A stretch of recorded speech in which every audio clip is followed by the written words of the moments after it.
Buletin pagi 22 September bersama saya Muhammad Syafiq Adnan. Tajuk utama pagi ini. Hospital swasta perlu jadi hospital rakan bayi.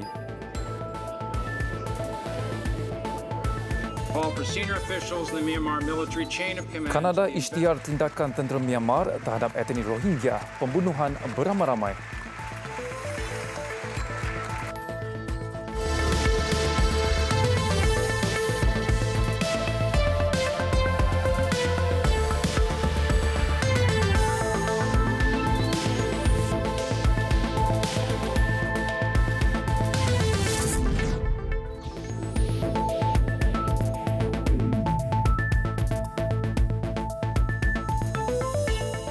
Assalamualaikum dan salam sejahtera. Lebih banyak hospital swasta digesa menjadikan inisiatif Hospital Rakan Bayi bagi menyediakan perkhidmatan yang mesra penyusuan susu ibu.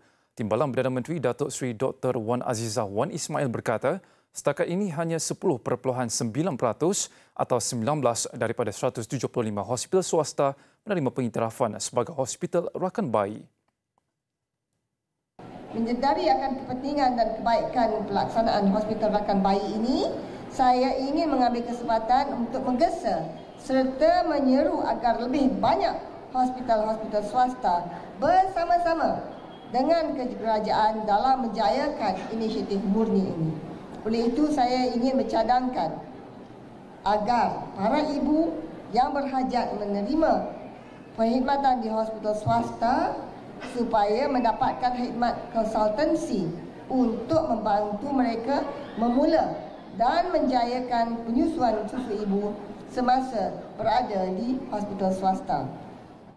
Beliau berkata demikian ketika berucap sempena Majlis Sambutan Minggu Penyusuan Susu Ibu Sedunia 2018 peringkat kebangsaan yang diadakan di Pusat Konvensyen Antarabangsa Putrajaya PICC malam tadi. Tambah beliau, inisiatif Hospital Rakan Bayi ini adalah satu usaha global Pertubuhan Kesihatan Sedunia WHO dan Tabung Kanak-kanak Bangsa-Bangsa Bersatu UNICEF. Sebagai hospital rakan bayi adalah menjadi keperluan untuk melaksanakan 10 langkah ke arah penyusuan susu ibu mengikut standard kriteria inisiatif Hospital Mesra Bayi Antarabangsa WHO dan UNICEF. Jelas beliau lagi, pentingnya pelaksanaan inisiatif Hospital Rakan Bayi adalah membantu golongan ibu, terutamanya ibu-ibu muda yang kurang berkeyakinan untuk memulakan penyusuan susu ibu semasa di hospital bermula dari tempoh kelahiran sehinggalah kepada saat ibu keluar dari hospital. Jabatan Pengangkutan Jalan JPJ menerima banyak panggilan daripada pemandu yang mempunyai lesen terbang yang menyatakan kebimbangan mereka untuk tampil kepada pihak berkuasa. Menteri Pengangkutan Anthony Loke berkata rata-rata pemanggil risau sekiranya mereka tidak lagi dibenarkan memandu seandainya lesen berkenaan ditarik balik. Dan kebimbangan mereka ialah kalau mereka serahkan, adakah mereka masih boleh memandu? Surat-surat tentu kita dah menasihatkan. Ya, yang pertamanya mereka mesti serahkan balik lesen terbang itu dan melalui proses yang betul, yang kena buat ujian dan sebagainya. Sebelum ini, Kementerian Pengangkutan mengesyaki kira-kira 14,000 lesen terbang dikeluarkan sejak 2 tahun lalu susulan pembongkaran sindiket pengeluaran lesen tanpa mengikut prosedur baru-baru ini. Sindiket terbabit dipercayai telah memanipulasikan sistem JPJ menerusi prosedur penukaran lesen memandu luar negara yang dijual antara RM2,000 sehingga RM3,500. Beliau ditemui ketika mengadakan lawatan ke Sri Pentas Bandar Utama semalam.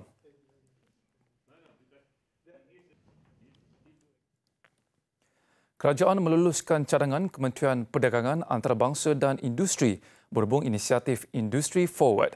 Menurut menterinya Darryl Leaking, Industry Forward akan memberi fokus kepada sektor pembuatan serta perkhidmatan yang berkaitan dan merupakan sebahagian daripada revolusi perindustrian 4.0. So, MITI punya brainchild in this case because we want our SMEs to be prepared and MIDF is there to assist and this is one of the program. MIDF knows it's very expensive to convert. Beliau berkata demikian dalam sidang media program Seminar Automasi dan Revolusi Perindustrian 4.0 atau ringkasnya atau IR 4.0 di Kuching. Menerusi program itu, MIDF katanya berperanan untuk menyediakan skim pinjaman mudah dengan kadar faedah yang rendah serta tempoh pinjaman yang panjang kepada pemain industri untuk berubah arah ke IR 4.0.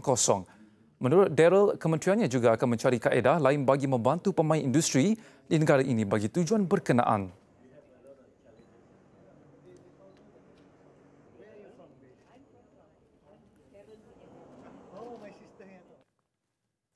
Memberi kesedaran sejak kecil adalah amat penting bagi memastikan kesinambungan ekosistem alam sekitar terjaga.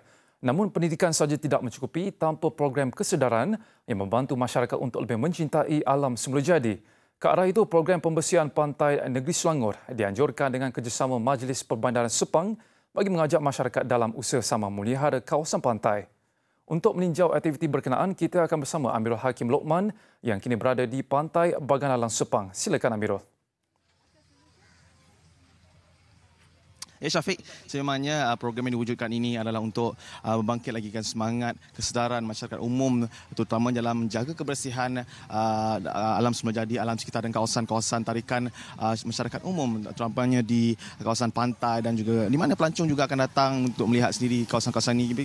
Kita keluarga sendiri, apabila di hujung minggu kita akan berada berrekreasi. Jadi kawasan-kawasan seperti ini adalah kawasan-kawasan yang betul bertumpuan dalam aspek kebersihan dan juga di kawasan sekitarnya. Dan seperti yang dapat saya gambarkan pada program hari ini, sememangnya sambutan agak meriah di mana orang ramai telah mendaftarkan diri mereka seawal jam 8 pagi lagi dan akan ada pelbagai program pengisian pada hari ini, iaitu program pembersihan Pantai Negeri Selangor 2018 dengan kerjasama Majlis Perbandaran Sepang. Dan untuk memberikan maklumat lebih terperinci berkenaan program ini, bersama dengan saya Puan Wijayarani Arumugam daripada Ahli Majlis Sepang Putra Majlis Perbandaran Sepang. Sila Puan, terima kasih kerana bersama dengan Buletin Pagi. Jadi Puan, terima kasih. Berkenaan dengan program ini, boleh Puan ulaskan sikit apakah mungkin inisiatif atau objektif yang telah dijalankan? Saya nak ucapkan terima kasih lah dulu kepada Majlis Perbandaran Sepang dan pihak Kerajaan Negeri Selangor dan juga agensi yang terlibat lah macam Arca Solution untuk menganjurkan program ni untuk membuat beach cleaning lah. Sebenarnya program ni telah dijalankan untuk tahun kedua lah oleh pihak berkuasa Negeri Selangor bersama dengan Majlis Perbandaran Sepang dan juga dengan agensi swasta. Okey, saya rasa pantai kita dipilih lah, ya. 3 pantai dipilih di Kerajaan Negeri Selangor, di seluruh Negeri Selangor lah. Pantai Bagalalang, Pantai Moret, Kuala Langat, Pantai Remis Kelang. So saya rasa diorang anjurkan ni untuk memberi kesedaran kepada masyarakat setempat dan juga pelancong yang datang ke pantai kita. Okay, pantai kita amat berharga bagi saya lah, sebab saya sebagai ahli majlis bila saya meronda ke tempat ni, setiap kali pengunjung dia turun, dia buang sampah. Dia buang sampah merata tempat. Kita tak boleh pentingkan diri kita, ya. Kita duduk setempat, kita datang ke sini, kita boleh sediakan beg plastik sampah dengan kita. Jangan buang sampah merata-rata tempat. Mengharapkan kerajaan yang datang buat pembersihan di kawasan ni. Jadi bagi saya rasa pihak kerajaan telah menjalankan sedaya upaya untuk meningkatkan prestasi pantai-pantai di Negeri Selangor. So saya rasa setiap pengunjung yang datang sini bertanggungjawab atas kebersihan pantai-pantai kita. Sayangilah pantai kita sebab ini adalah warisan untuk generasi yang akan datang.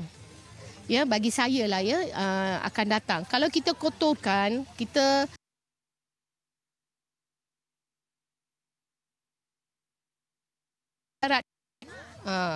ekosistem dia.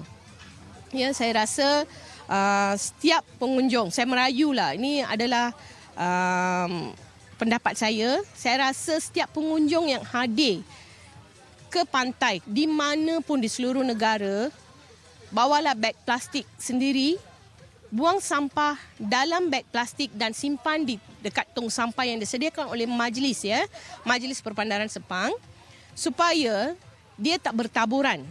Kita tak boleh salahkan kerajaan. Ini adalah attitude daripada masyarakat kita menjaga kebersihan. Kalau kita sama-sama menjaga kebersihan, pelancong dari negara lain pun akan datang ke tempat kita akan meningkatkan ekonomi. Ya. Sebab Bagalalang dikatakan dipilih sebagai tempat pelancongan, akan dijadikan tempat pelancongan. So saya harap daripada pelancong daripada orang tempatan jagalah kebersihan. Terima kasih Puan di atas maklumat itu tadi. Dan pandangan di luar sana, ingat kesedaran untuk menjaga kebersihan adalah lahir daripada kita sendiri. Apa saja benda yang kita lihat, mungkin sampah ataupun apa saja benda kecil yang kita kutip, kita buangkan. Jangan nak biarkan di situ kerana ia menjadi satu habit ataupun tabiat yang baru untuk kita menjaga kebersihan kawasan sekitar. Dan sekian sahaja daripada saya, kembali bersama Syafiq di sebentar. Silakan. Baiklah, terima kasih Amirul atas perkongsian sebentar tadi. Persatuan Seniman Malaysia Seniman memandang serius penularan berita kononnya penyanyi Salim 56 meninggal dunia sejak awal pagi ini. Seniman mengesahkan penyanyi yang juga bekas vokalis kumpulan Iklim itu masih dirawat dan dipantau rapi doktor dan jururawat di Hospital Kajang. Keadaannya dilaporkan stabil sehingga sekarang. Setiausaha Agung Seniman Hafiz Nafia berkata, persatuan mengecam perbuatan tidak bertanggungjawab sesetengah pihak yang hanya mahu mengelirukan masyarakat dan tidak memikirkan perasaan keluarga Salim. Ujarnya sebarang maklumat lanjut mengenai perkembangan Salim akan dimaklumkan kepada umum dari masa ke masa. Salim kritikal selepas terbabit dalam kemalangan di Taman Mahkota Ceras kemarin. Motosikal yang dinaiki penyanyi itu dikatakan dilanggar dari arah belakang oleh sebuah kereta yang menyebabkan dia tercampak. Isunya, Juria Bacok berkata, keadaan Salim parah malah hanya sedar sebanyak 2 kali semalam.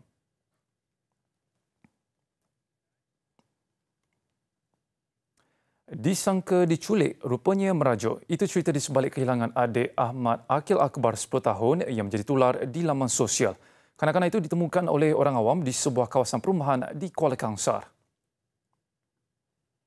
Menurut Ketua Jabatan Siasatan Jenayah Perak Senior Assistant Commissioner Yahya Abdul Rahman, satu laporan polis telah dibuat oleh bapanya di Ibu Pejabat Polis Daerah Ipoh jam 9.30 pagi semalam berhubung kehilangan Akil. Bagaimanapun, siasatan awal mendapati Akil dipercayai keluar sendiri dari rumahnya di Bandar Baru Putra Bercam Ipoh dengan membawa pakaiannya sebelum dilaporkan hilang. Hanya beberapa jam selepas kes kehilangan Akil tersebar di laman sosial, kira-kira jam 2 petang, Akil ditemui seorang wanita di sebuah kawasan perumahan di Kuala Kangsar. Hilang tu sebab masa tu saya kerja, orang rumah pergi repair motor. Bila pergi repair motor tinggal dia kejap. Balik tu, masa balik yang kaki, balik daripada kedai repair tu, lepas tu balik yang kaki, dia tak ada rumah. Lepas tu orang carilah mata-mata kawasan ni. Cari tak jumpa. Lepas tu dia pusing belakang, nampak basikal dekat belakang. Habis tengok basikal belakang tu, hati dah macam-macam lah. Lepas tu ada orang kata jumpa, nampak dia. Lepas tu ada orang kata nampak ada 2 orang lelaki India, seorang kurus, seorang gemuk, colik dia depan rumah. Naik motosikal. Bila itu saya tu buat report lah. Tu buat report 9 lebih. Tu pergi IPD. Sekarang ni saya kena pergi IPD. Pasal pada orang cakap dah ada kat IPD dah. Kan pergi kat IPD. IPD. Call tu siapa yang call? Jumpa. Siapa? Orang Kuala Kangsar tak dapat tangkap ke apa? Tak dapat gampuk dapat nama dia. Zaid tidak menolak anaknya itu melarikan diri kerana merajuk dengan ibunya Ainun Zahra Ismail 26 tahun. Punca sebenar masih dalam siasatan polis. Tindakan sebuah syarikat menjual perkakasan pembinaan, membuang sisa binaan dan sampah di tanah persendirian berdekatan kawasan tumpuan pelancong di Alor Gajah Melaka membau padah. Hakim Mahkamah Session Air Keluar Hakim Norma Ismail dalam keputusannya memerintahkan syarikat Yan Hong Hardware Trading Sdn Bhd didenda RM10,000. Syarikat Yan Hong Hardware Trading yang diwakili pengarahnya Tan Wei Shin, 31 tahun, mengaku bersalah. Mengikut pertuduhan, syarikat itu didakwa melonggokkan sisa pepejal pembinaan tanpa kebenaran di tanah milik individu di Mukim Tabonaning, Alor Gajah 11 Januari lalu. Bagi kesalahan itu, syarikat berkenaan didakwa mengikut Seksyen 71-1 Akta Pengurusan Sisa Pepejal dan Pembersihan Awam 2007 dan boleh dihukum mengikut Seksyen 71-8 Akta sama yang boleh didenda sehingga RM100,000 atau penjara hingga 5 tahun atau kedua-duanya. Wei Xin membayar denda itu. Kerajaan Negeri Melaka akan menyiasat secara terperinci isu membabitkan 58 pembeli yang mendakwa rumah mereka tidak mengikut spesifikasi ditetapkan di Seksyen 1 Taman Sri Duyung. Esko Perumahan Kerajaan Tempatan dan Alam Sekitar Negeri Teh Kok Kiew berkata, siasatan itu meliputi aspek perjanjian dan keadaan rumah terbabit.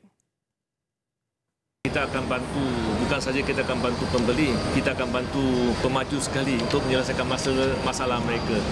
Sekarang buat sementara ini kita tidak dapat bagi satu kata putus siapa betul, siapa salah. Kita kena lihat, kaji semula perjanjian mereka, lihat kualiti rumah mereka, adakah itu jenis rumah IBS ke bukan. Kalau dia ikut spek yang ditetapkan dalam perjanjian, kita kena buat sesuatu. Walau bagaimanapun kita akan selesaikan masalah mereka. Sekarang kita tengah kaji secara terperinci dari segi perjanjian, dari segi keadaan rumah tersebut. Dalam masa singkat saya rasa itu perkara dapat akan diatasi. Baru-baru ini seramai 58 pembeli menuntut pampasan selepas rumah mereka di Seksyen 1 Taman Sri Duyung tidak mengikut spesifikasi ditetapkan. Mereka mendakwa pemaju gagal mencari penyelesaian walaupun keadaan itu sudah berlanjutan lebih 2 tahun. Menurut Kok Kiew, pihaknya telah meminta Ahli Dewan Undangan Negeri Adun Duyung, Damien Yeo Shen Lee mengadakan perjumpaan dengan pembeli terbabit bagi mencari jalan penyelesaian.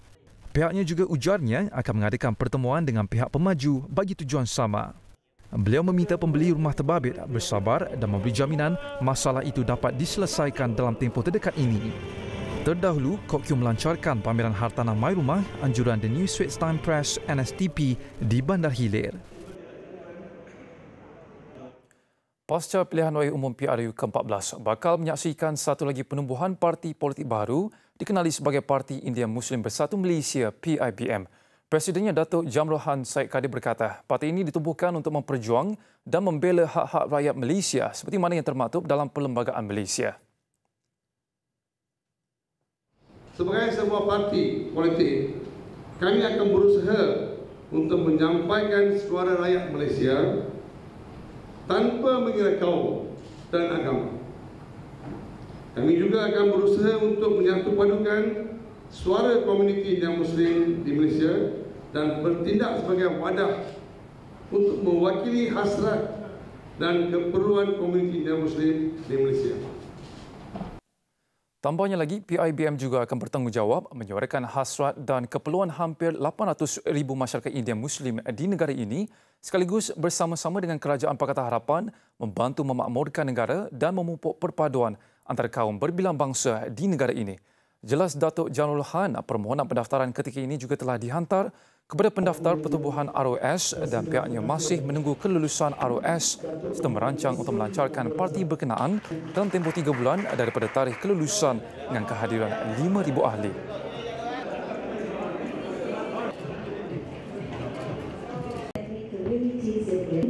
Saudara Arif Farhan. Bertemu kembali. Penggubal undang-undang di Kanada sebulat suara mengisytiharkan tindakan tentera Myanmar ke atas etnik Rohingya sebagai insiden pembunuhan beramai-ramai. Keputusan Dewan Raya itu sekaligus mengesahkan hasil penemuan Wakil Pertubuhan Bangsa-Bangsa Bersatu PBB bahawa jenayah kemanusiaan berlaku terhadap etnik Rohingya. Menurut laporan tersebut, tindakan terkutuk itu turut disokong oleh Komander Tertinggi Tentera Myanmar. Dalam usul yang dikemukakan, penggubal undang-undang Kanada berkata mereka mengakui jenayah ke atas Rohingya adalah satu bentuk pembunuhan beramai-ramai. Justru mereka mendesak Majlis Keselamatan PBB supaya merujuk kes itu kepada Mahkamah Jenayah Antarabangsa selain menggesa siasatan ke atas Jeneral Tentera dilancarkan kerana melakukan jenayah tersebut. Kanada juga menyatakan hasrat untuk mengetuai usaha antarabangsa untuk mendapatkan keadilan bagi Rohingya ketika sidang parlimen itu. Tindakan tentera Myanmar itu menyebabkan lebih 700,000 penduduk Islam Rohingya melarikan diri ke sepadan menuju ke tenggara Bangladesh.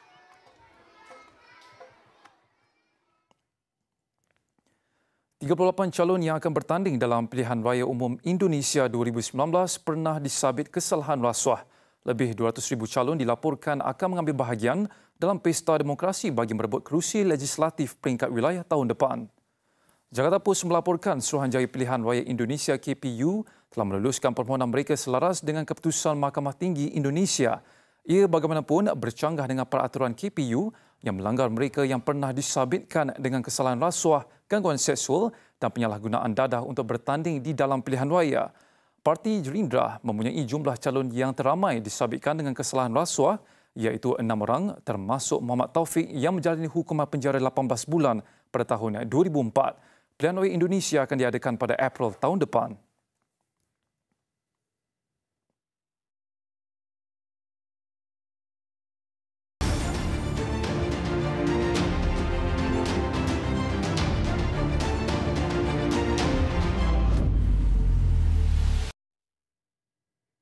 Sukan Sukma Perak 2018. Hari ini adalah hari terakhir tamasya di mana upacara penutupan rasmi akan berlangsung jam 8 malam ini di Stadium Perak. Apapun paling hangat diperkatakan kini adalah persaingan sengit Terengganu dan wilayah persekutuan untuk bergelar juara keseluruhan.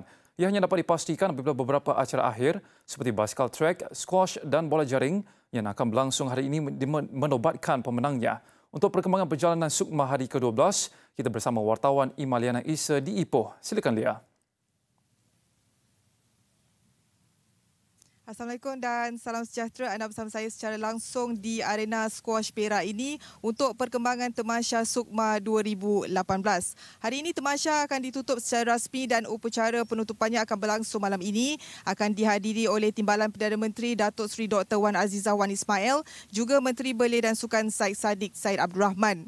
Dan bagaimanapun hari ini masih ada lagi 10 acara akhir dalam sukan bola jaring, squash dan juga berbasikal. Saya berada di arena squash Perak ini kerana sebentar lagi pada jam 10 nanti akan berlangsung acara squash berpasukan bagi kategori lelaki akan menemukan kontijen wilayah persekutuan dan juga Sarawak, manakala untuk kategori wanita akan menemukan Kedah dan juga Negeri Sembilan. Tumpuan hari ini sebenarnya terarah kepada persaingan di antara kontijen Terengganu dan juga wilayah persekutuan yang saling mengejar kedudukan pingat untuk bergelar juara keseluruhan bagi Tamasya Sukma 2018 ini. Dan saya menjangkakan Terengganu akan selesa di tangga teratas, mungkin menambah beberapa lagi pingat emas menerusi acara sukan berbasikal. Bagaimanapun semalam mereka menambah 2 pingat emas dalam acara berbasikal track dan wilayah persekutuan juga meraih 3 pingat emas dalam acara bowling dan juga dalam sukan renang. Namun bagi saya tidak mustahil wilayah persekutuan juga boleh memintas ke kedudukan teratas jika mereka boleh memenangi lagi pingat emas dalam acara squash sebentar nanti, juga bola jaring yang akan menemukan wilayah persekutuan dan juga Johor, juga mungkin dalam sukan berbasikal. Jom kita imbas pula kedudukan pingat setakat ini. Terengganu di tangga teratas dengan 53 pingat emas, wilayah persekutuan di tangga kedua dengan 50 pingat emas, Selangor di tangga ketiga dengan 45, diikuti Sarawak di tangga ke-40 dan tuan rumah Perak di tangga kelima dengan 37 pingat emas. Jadi itu sahaja dapat saya bawakan secara ringkas langsung di arena squash Perak ini. Kita kembali ke Sri Pentas. Silakan. Terima kasih Lia atas perkongsian itu. Pasukan Sabah melakar sejarah tersendiri apabila buat pertama kali dinobatkan sebagai juara acara hoki lelaki Tamasya Sukma di Perak malam tadi. Walaupun terikat 1-1 sehingga tamat permainan, skuad bimbingan Hasrul Jidih berjaya menewaskan Pahang 4-2 dalam penentuan penalti. Pada perlawanan akhir itu, Pahang terlebih dahulu berada di hadapan apabila Muhammad Izam Azhar menjaringkan gol pada minit ke-35 menerusi pukulan penalti. Sabah bagaimanapun bangkit menjaringkan gol penyamaan menerusi Shelo Silverius pada minit ke-49 menerusi pukulan sudut penalti. Dan memasuki minit-minit akhir permainan, kedua-dua pasukan tampil bertahan di kubu masing-masing sekaligus kedudukan semasa satu sama itu kekal sehingga tamat permainan dan pemenang terpaksa ditentukan dalam penentuan pukulan penalti. Grandson Noel Gordon muncul wira apabila jaringannya menewaskan penjaga gol Pahang Amirul Afi Azhar bagi memastikan pingat emas buat Sabah. Sementara itu, pada perlawanan penentuan pingat gangsa, Johor menewaskan tuan rumah Perak 2-1.